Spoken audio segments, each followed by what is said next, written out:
If you ever wonder if animals can truly communicate with humans, this heart-stirring story will leave you breathless and forever change the way you see the wild souls that share our world.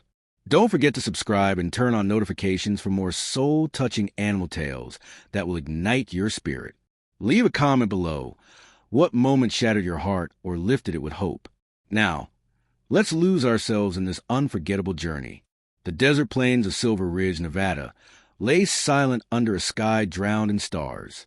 The moon hung like a luminous guardian, bathing the barren land in an eerie silver glow.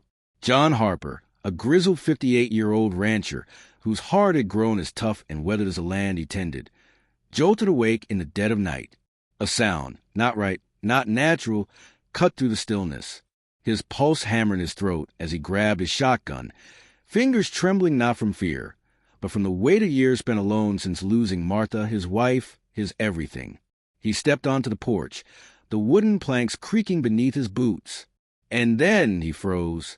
There, standing just beyond the reach of the porch light, was a wild Mustang stallion.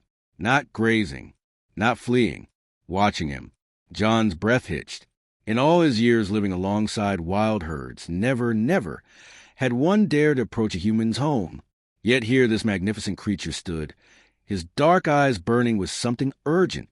The stallion pawed the earth, nostrils flaring, then let out a soft, pleading nicker. He took 3 steps forward, hesitated, then retreated, only to repeat the dance again.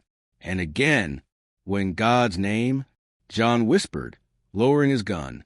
On the 3rd attempt, the stallion turned away, but only for a few paces. Then he stopped, looked back, waited. A lump rose in John's throat. You wanted to follow you? The stallion's answering whinny was sharp, desperate. It wasn't a question anymore. It was a plea. John's chest tightened. He could almost hear Martha's voice, soft and teasing. John Harper, you stubborn old fool. That horse is talking to you. With a shaky laugh, he grabbed his boots and jacket. The stallion led him through the moonlit desert, his gait urgent, his breath visible in the cold night air. Every few yards, he glanced back, as if to ensure John hadn't abandoned him. The farther they went, the heavier the dread coiled in John's gut. Something was wrong. Then he saw it. Just beyond the barbed wire fence marking the edge of his property, a small, buckskin foal lay tangled in the cruel metal strands, her legs twisted in the wire, blood glistening in the moonlight. She was too weak to struggle anymore, too exhausted to even cry out. The stallion, her protector, her father, let out a sound so raw, so human, that John's knees nearly buckled. It wasn't a horse's call.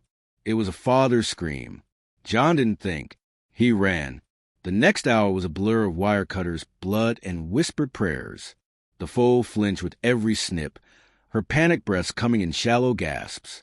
The stallion, Shadow, John named him in that moment, never left. He stood guard, his massive body trembling, his eyes never leaving the foal.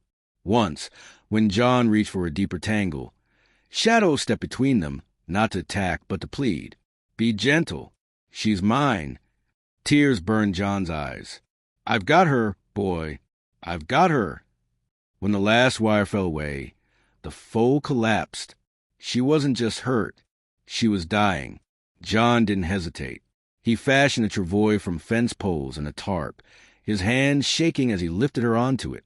Shadow followed every step of the agonizing journey back to the barn, his nose brushing the foal's neck, as if whispering, "Hold on, just hold on." Dawn broke as John finished bandaging the worst of the wounds. Shadow had moved from the barn doorway, his silhouette a silent sentinel against the rising sun. Dr. Emily Carter arrived later, her professional composure shattering the moment she saw the stallion standing watch.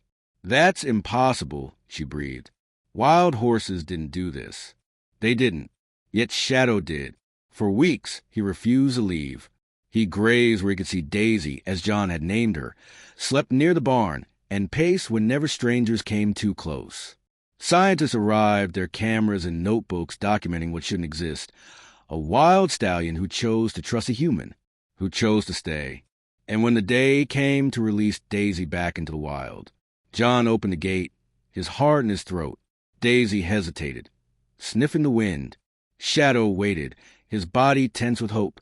Then she trotted to him, not to the wild, to him.